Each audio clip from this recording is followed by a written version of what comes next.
Good morning friends. आज हम DElEd यानी बीटीसी फर्स्ट सेमेस्टर के लिए कुछ महत्वपूर्ण प्रश्न लेकर आए हैं। इन प्रश्नों को आप देखिएगा, एग्जाम में हूबहू इसी टाइप के प्रश्न एग्जाम में पूछे जाएंगे। तो क्या नाम है, क्वेश्चन का जिक्र किया जाता है। क्वेश्चन में सबसे पहले हम जिक्र करते हैं इतिहास जानने के पुरातात्विक साधन क्या है। यानी पुरातात्विक मतलब क्या होता है? पूरा माने पहले, तात्विक माने कुछ तत्व मौजूद हो। यानी अगर किसी चीज को पता लगाना है कि पहले यहाँ की कैसी चीजें रही होंगी, तो उसी के आधार पे उनके रहन सहन इन सब का जिक्र कर लिया जाता है कि यहाँ के काम धंधे रहन सहन कैसे किया जा रहा होगा। तो हम लोग पहले देखते हैं कि इतिहास जानने के पुरातात्विक साधन क्या होते हैं। तो प्राचीन काल के मानव के विषय में अगर हमको ज्ञान करना पड़े कि प्राचीन काल के मानव के विषय में उनके बारे में कुछ जानकारी कलेक्ट करनी हो, इनकी जानकारी पता करनी हो, तो उनके द्वारा लिखे गए क्या अभिलेख, उनके द्वारा लिखे गए अभिलेख तथा उनके द्वारा उपयोग की गई वस्तुएं, जैसे क्या औजार, खिलौने, बर्तन आदि से जानकारी प्राप्त करते हैं। और इन वस्तुओं को कहां से? जमीन से खोदकर निकाला जाता है और उनका अध्ययन किया जाता है, और अध्ययन के आधार पर उनमें उनके रहन सहन, काम धंधे आदि के बारे में पता लगाया जाता है। और इन्हीं सभी वस्तुओं को कहा जाता है पुरातत्व। इन्हीं सभी वस्तुओं को यानी औजार, खिलौने, बर्तन, रहन सहन, ये सब वस्तुएं पुरातत्व हमारी कहलाती हैं। तो अगर पुरातत्व माने होता है, पूरा माने पहले, तत्व माने कुछ तत्व मौजूद हो, यानी साक्ष्य मौजूद हो, तो इन्हीं को कहा जाता है पुरातत्व। और इन वस्तुओं को खोद कर निकाला जाता है। खुदाई बहुत सावधानी पूर्वक की जाती है। खुदाई वही स्थानों पर की जाती है जहां पर कुछ चीजों को मिलने के यानी अवशेष मिलने की संभावना बहुत ज्यादा होती है, तो वहीं पर खुदाई की जाती है। खुदाई छोटे छोटे पार्टों में की जाती है। जब इस खुदाई को छोटे छोटे पार्टों में की जाती है, तो वहां से कुछ जब वस्तुएं उनके अवशेष प्राप्त कर लिया जाता है, तो उनका अध्ययन किया जाता है। अध्ययन के निष्कर्ष के आधार पर हम लोग यह जिक्र करते हैं कि वहां के समय के लोगों की सामाजिक जीवन कैसा रहा होगा, धार्मिक जीवन कैसा रहा होगा, और आर्थिक जीवन कैसा रहा होगा, और उनके सांस्कृतिक जीवन कैसा रहा होगा। इन सभी जानकारियों का इकट्ठा करते हैं। यही सब जानकारी हमारा दर्शाता है कि इतिहास जानने के पुरातत्व साक्ष्य क्या है। तो जैसे हमने बताया सामाजिक जीवन, तो उनका समाज कैसा था? पितृ प्रधान था कि मातृ प्रधान था? पिता के ज्यादा चलता था यानी पुरुषों की ज्यादा चलता था कि महिलाओं की ज्यादा चलता था? दूसरा है धार्मिक जीवन, किस देवी देवता की पूजा करते थे, ये होता जाता उनका धार्मिक जीवन। और अगला है आर्थिक जीवन। आर्थिक यानी पैसे वैसे के स्रोत कैसे थे, कृषि था, व्यवसाय कैसा था, इन सब का जिक्र किया जाता है। अगला है सांस्कृतिक जीवन। सांस्कृतिक जीवन यानी उनका रहन सहन, पहनावा, ओढ़ावा इस प्रकार का था, उन्हीं को कहा जाता है सांस्कृतिक जीवन। तो इस सब की जानकारी हमको इतिहास में कुछ अभिलेख हो या उनसे खुदाई से प्राप्त कुछ चीजों को जिक्र करके पता कर लिया जाता है कि इस प्रकार के हम जान सकते हैं कि इतिहास जानने के हमारे पुरातात्विक साक्ष्य क्या क्या हो सकते हैं।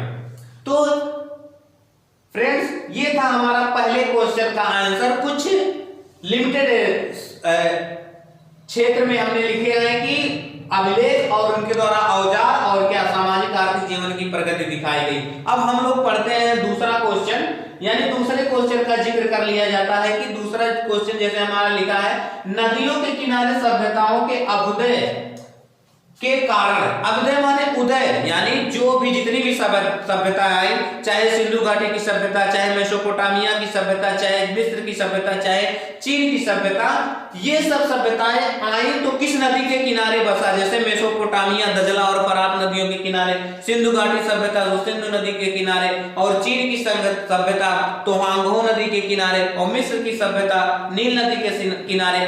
ऐसे सभ्यताएं बसी और नदियों के किनारे क्यों बसी, इनका जिक्र कैसे किया जाता है। आज उसी दूसरे क्वेश्चन का आंसर हम लोग देखते हैं कि नदियों के किनारे ही क्यों इन लोगों का जन्म हुआ। तो संसार की जो सभी सभ्यताएं थी उनका विकास नदी घाटी के किनारे क्यों हुआ, इसकी जानकारी के लिए हम कुछ निष्कर्ष निकालते हैं, उन्हीं का जिक्र किया जाता है। तो पहला देखते हैं उपजाऊ भूमि, यानी नदियों के किनारे की भूमि जो कैसे थी, वो उपजाऊ भूमि थी। तो वहां पर पशुओं के लिए भोजन तथा चारे की व्यवस्था बहुत सुगमता पूर्वक हो जाती थी। इसी कारण लोग कहां शिफ्ट होने लगे, नदियों की तरफ शिफ्ट होने लगे। दूसरा कारण क्या था हमारा, कृषि तथा मकान। अब बताओ, कृषि करना, क्योंकि पानी होने की मात्रा क्या है, कृषि के लिए क्या चाहिए सबसे ज्यादा, पानी की मात्रा। तो पानी की मात्रा, उपजाऊ भूमि थी और पानी की मात्रा की जरूरत थी, तो पानी की मात्रा और वहां से गीली मिट्टी उट्टी मिल गई, तो उससे गीली मिट्टी लेके आकर आए, मकान बनाने का निर्माण भी सब उसमें देखने को मिला। तो इसी वजह से कि कृषि तथा मकान दोनों की व्यवस्था उपलब्ध कराई, कहां पर, नदियों के किनारे। और तीसरी कंडीशन हमारी आती है कौन सी, सिंचाई के साधन।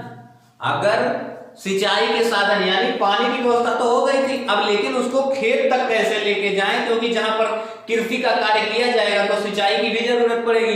तो अब खेत तक पानी को कैसे लेके जाएं, तो खेत के पानी ले जाने के लिए अगर ज्यादा दूर तक हो जाता तो काफी ज्यादा मेहनत करना पड़ता लोगों को वहां तक पानी पहुंचाने में। लेकिन जब नदियों के किनारे ही आके तुम बस जाओगे तो सिंचाई की व्यवस्था भी काफी अच्छी हो जाएगी तुम्हारी। तो सिंचाई के साधन हो गए, आवागमन यानी एक स्थान से दूसरे स्थान तक आने जाने के लिए इन्होंने नाव और चीजों का विकसित किया, तो आवागमन की सुविधाएं भी काफी अच्छी मात्रा में होने लगी।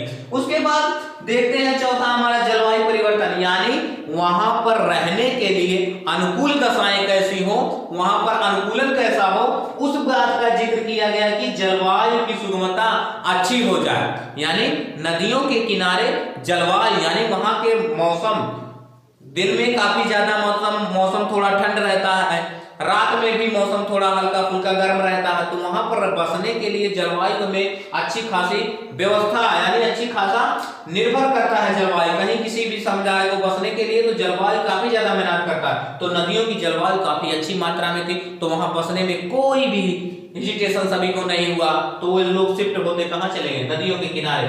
और देखते हैं लास्ट जो हमारा एक कारण था बाढ़। तो नदियों के किनारे लगभग जब नदी उफान पर आते हैं तो काफी अधिक मात्रा में बाढ़ आ जाता है। बाढ़ आने के कारण वो अपने साथ में बहुत सारे तत्वों को लेकर आते हैं, तो किनारे पे पानी एकदम भर जाता है। तो उस समय की मिट्टी कुछ खादर भूमि बनाती है, कुछ बांगर भूमि बना लेती है। तो खादर और बांगर भूमि जो बनाती है वो बहुत उपजाऊ भूमि होते हैं। तो उपजाऊ भूमि अगर मिल गई तो वहां पर कृषि के कार्य किए जाएंगे, और कृषि के कार्य हो जाएंगे तो वहां से इनकम का भी स्रोत हो जाएगा, और हमारे पशुओं के लिए चारे वारे की व्यवस्था भी बढ़िया हो जाएगी। इसी कारण जितने भी सभ्यताएं आई वो सब नदियों के किनारे ही अपना बसेरा बनाए।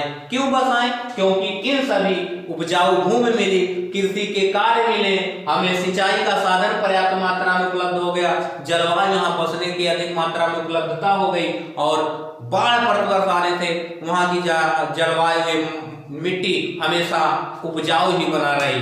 तो हमारे दोनों क्वेश्चन यानी इतिहास जानने के प्रथम पुरातात्विक साधन और नदियों के किनारे सभ्यताओं का उदय होने के कारण ये सब क्वेश्चन ऐसे क्वेश्चन है एग्जाम में आने की प्रबल संभावना रहती है, 100% संभावना रहती है। इसी वीडियो के साथ आप लोगों को थैंक यू, धन्यवाद।